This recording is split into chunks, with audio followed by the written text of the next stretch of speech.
So good morning or good night, depending on where you are, and welcome to another interview of The Shield on a Couch. I'm your host, Hector, and tonight we're joined by Justin Ennis. He's the drummer from the band Ulthar, who are going to release not one, but two albums in February 17th. So we're here to talk all about the album and other stuff. So, Justin, how's everything over there in Oakland, California? Going pretty well. Thanks for having me. Nice. Yeah, it's early over there, right? What time is it over there? About 5 p.m.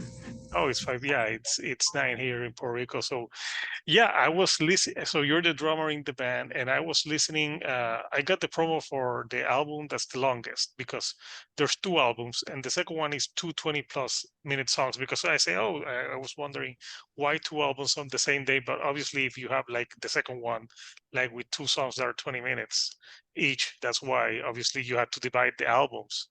And I must say, the drumming on these albums is crazy. Thanks, man. Yeah, like it's like you can, it's extreme metal, extreme black death metal, if you will. And yeah, the drumming is insane. So uh, I know it's been a while since your previous album. So when you were working on this material, did you have planned to have like a double album from the beginning, or was it just that Yes. so many ideas were flowing that you said, let's do two albums? A little of both. It was definitely a plan from the beginning to have two albums released at the same time that went sort of sister albums.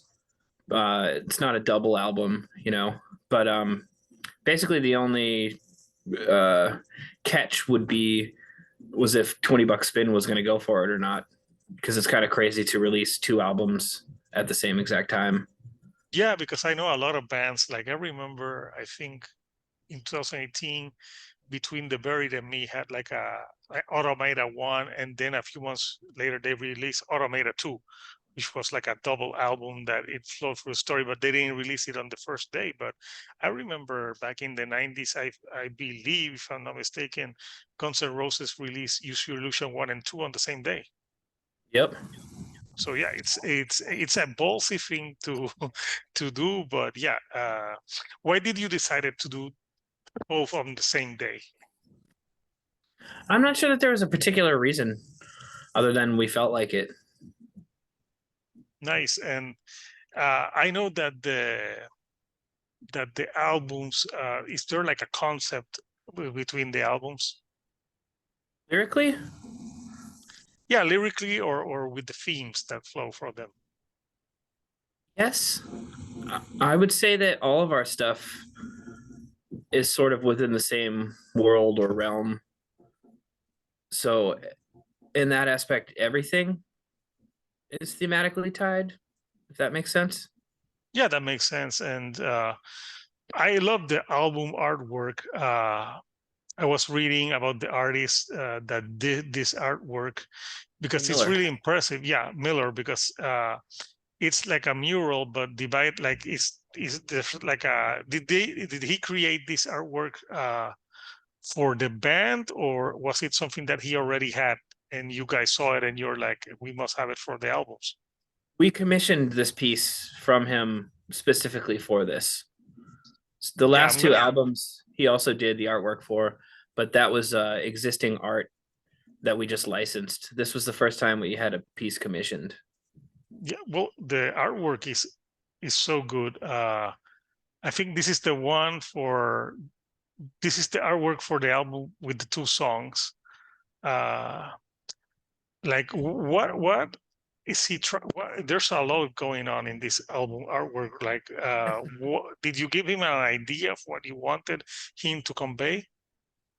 Uh, there was definitely a loose idea, but we kind of just let him do his thing because we know we're mainly looking for his style. Sort of, Yeah, yeah.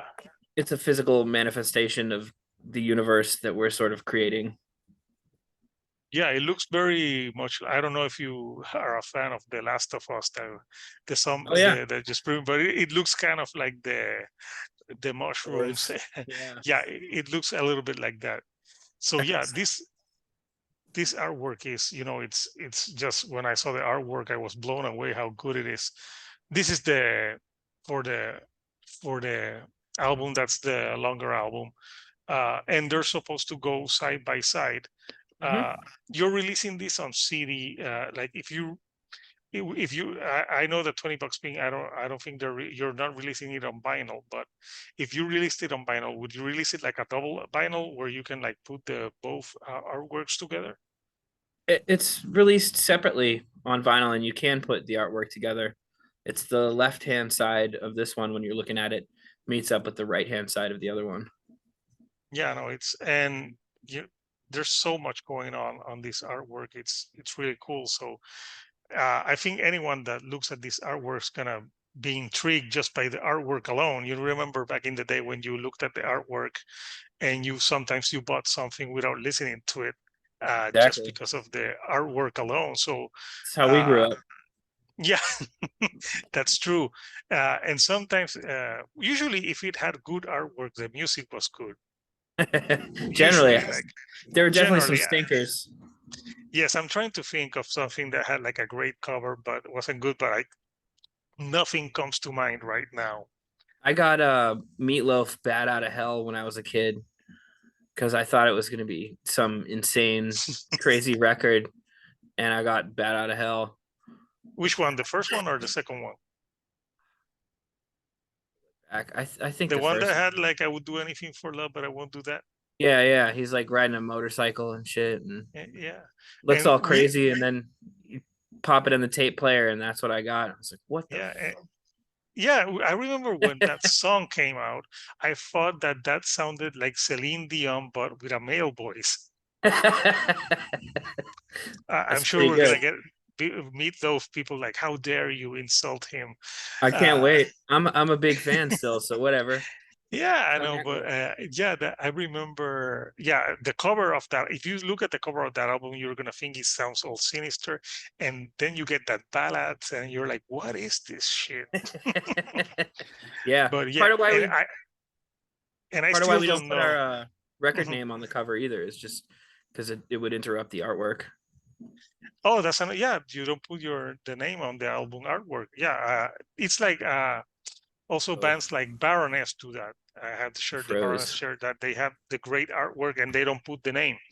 Uh, I think yeah, most of their artwork does not have the name on the on the display. Either? Yeah, I'm here. Yeah, I think you froze for a little bit, Okay. but yeah, I was talking about all Baroness and how the covers is like yours that they don't put the name. Uh, So yeah, talk you being the drummer in this. How did you approach this as a drummer differently from the previous albums? I don't know that I approached it differently. The songs were definitely different in a way that they're a lot faster. We're kind of in a, it might not sound like it, but we sort of have a formula. So everything's sort of similar. It's just an evolution. We're always pushing ourselves musically. So it's the next record is always just an evolution of that. So we're always having to push ourselves harder. So I don't know that I think of a certain way to approach stuff. My thing is I'll always kind of just play the first thing that comes to mind and then elaborate on that. And then we'll demo stuff back and forth. And sometimes someone will have had something else in mind or, oh, that part was meant to be slow or, but a lot of it is we don't really discuss a lot in the writing process. There's not much editing that we do of each other's parts. Yeah, but it's insanely fast. I'm wondering Yeah. for your health. Do you have a chiropractor? No, I actually don't believe in chiropractors. I'm afraid of them. I don't want to get You're all fucked up. oh, that's What it. do you guys You're do? afraid. I Why are just you stretch. afraid of chiropractor? Oh, yeah, but you have to do something because like Yeah. the drumming is insane and I just imagine you playing that like an hour show like 3 times a week or 4 times a week. That's pretty brutal Physical. workout, very physical. So uh, in these albums, like what was your favorite song to track drums to? Yeah. probably the two long songs on Helionomicon. Uh, Yeah, those were really hard to track, and the last songs that I tracked, and that was probably the most warmed up and ripping to go. So those were probably the most fun for me. It's kind of a blur. We were in the studio for 18 days. We did 10 plus hours a day for 18 days straight. So yeah, it's a that's little it's a little hard to remember individual songs and tracking, and it's kind of just a chunk, almost a month of time just spent working on that. yeah. At least you didn't have to work on the lyrics. Exactly. Yeah, that's why I'm asking you drummer questions because I Oh don't know yeah. how much of the concept uh, of the album. What I was reading, it doesn't seem like it's like a full concept album per se, if I'm mistaken. Not necessarily a concept. It's all within a world or a realm that we've been creating for years at this point, but it's not a specific tale or something like that. So, what is this realm in particular? Man, I wonder myself. Uh, like, was there some magic mushrooms or something involved in the creation of this world? Maybe. Yeah, I know you're not a doomstoner band, but Yeah, yeah. it's you have to be creative to create all these worlds. And yeah, I'm just blown away by the artwork. And like I was telling you, the drumming is like really fast, but also it's really really intense. I got to listen to the first album. I don't think I got the promo for the 20-minute plus songs. What's the difference in those 20-minute long songs through the other album? Thematically, they're definitely similar enough. Like you could put the records on back to back, and it would sound Cohesive. definitely cohesive. Yes. But we did different production for both of them, so there is a different actual sound to it. They're meant to stand alone as individual records, but they also complement each other enough to be considered one piece. That makes sense. So it's either two records or it's one large work.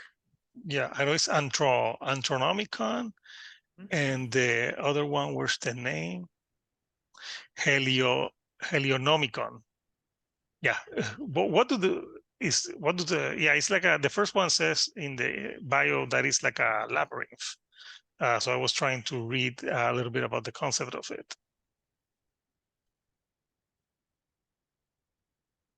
But yeah, it's pretty interesting stuff.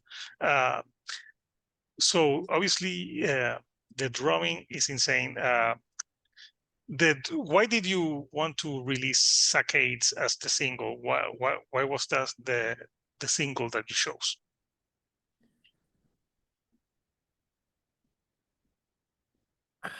There was much deliberation. I think that was just a good way to sort of tear the band-aid off and share. Yeah. So in right now for you in extreme metal, how would you get people that don't listen to extreme metal like to give it a chance? Because I know it's not for everyone, and sometimes it can be really extreme. But you know, even in the extremity, there's like really like a lot of awesome musical things that people could find. What would you say to that type of people that maybe are casual listeners? Just give everything a listen with an open mind. It might seem, I don't know, like the more experienced users, can tell the difference, like, oh, this is technical death metal, this is old school death metal, or whatever. But to someone that's a casual listener, it just sounds like someone going, So I don't know. I guess just try and experience things with an open ear and an open mind. It's how you should live life, no matter what, in Yeah, general. I totally agree. So, Justin, when you're not playing drums with Ulthar, what are your main hobbies to do? Main hobbies. I don't really have any hobbies aside from music. You, you're that Uh, dedicated. yeah, I'm an audio engineer by trade, so I work in live sound. So I do the audio for concerts and different events and stuff like that. And yeah, my time off, I spend practicing with different bands and playing drums a lot. I guess I dabble in video games. I I see like you. I like hiking. I ride my bike, outdoorsy nature stuff. I like camping a lot. Yeah, I don't know. I keep myself really busy. That way I stay out of trouble. Yeah, it sounds like you keep yourself busy. So Yeah. how would you rate the extreme metal scene in Oakland right now? It's pretty good. There's a lot of good the stuff that's here still is really good. A lot of people moved uh during the lockdown, I guess just because it's so expensive here, but it's sort of I feel like that's the same in every major city everywhere at this point. Everything's gentrified or whatever and rent is insane. It's the price of a two-bedroom apartment for a bedroom in a house with four other roommates at this point everywhere, and it's hard to find work. But there still are some pretty ripping bands like Mortuous. It's really good. They've uh, been kicking around for a while. They seem to be a lot more active now. Necrots from here, Vastum, Shelby's other band. Uh, who else? Funeral Chant. They're like some really sick black metal. Um, what else? Dearth is another one. I guess they're kind of remote now as well. Um, yeah, there's a lot of like good stuff going on here. So there's a pretty decent scene. It's just not as big as it used to be. Yeah, I'm guessing, yeah, it's changed over the years. So what are the plans for the band once you release the two albums on February 17th? Do you have some touring in the works? We'll probably start touring sometime in the fall. We had some health issues within the band, so those are pretty much behind us. There's some recovery period going on, but once we have the green light from that, we'll start booking things. We're waiting until everything was in the clear to sort of move forward. That way, we didn't have to cancel anything. Yeah, no, that makes total sense. And these last few years, there have been so many cancellations that you want to be sure that you are 100% to go on the road. Exactly. So I know that people can pre-order right now through 20 bucks pings. I'll put the link in the description box so people can go Thank you. ahead and order. Can they order both as a bundle, right? The both albums? I believe so. I have to check. I think so, though. Yeah, I wouldn't see why not. Nice. So before I let you go, like, is there like, we're in the starting of the year and there's so many big album releases being said that are going to be released besides your album. Like, do you have like some other albums that are being released this year that you're looking forward to? I'm kind of out of the loop. I know once we end this, I'll probably think of something. That happens uh, sometimes, yeah. it's coming out right now. I I can't think of anything off the top of my head. I know there's definitely some stuff I'm stoked about, but I can't Yeah, think of anything or specific. maybe what were your favorite albums of last year, if you can Uh, think of them? check out Funeral Chant as a band in general. Their record came out on Carbonized Records, which is based out of San Jose, but they're an Oakland band. They're just ripping black metal. Scope Yeah, them out. I'll definitely check them out. So, Justin, it's been great chatting with you, and Likewise, uh, thanks for having me. yeah, it's. I hope the release for Ulthar's two albums goes very well. So, people, you can pre-order them in 20 big bucks ping. Both albums are coming out on February the 17th. So, if you like extreme metal, this is right up the alley. So this is the one of the covers again. So on February 17th, check it out. And I'll put a link to one of the Sackades video you have so people can go and watch that video as well. Yep. Great, Justin. So anything you would like to say to the people watching this video? Nope. Thanks for watching. Hope to see you soon. Nice. So people, get that album Ulthar on February 17th. And until next time, this is Hector, the shield on a couch, and I'll see you right here on the couch. Thank you and good night.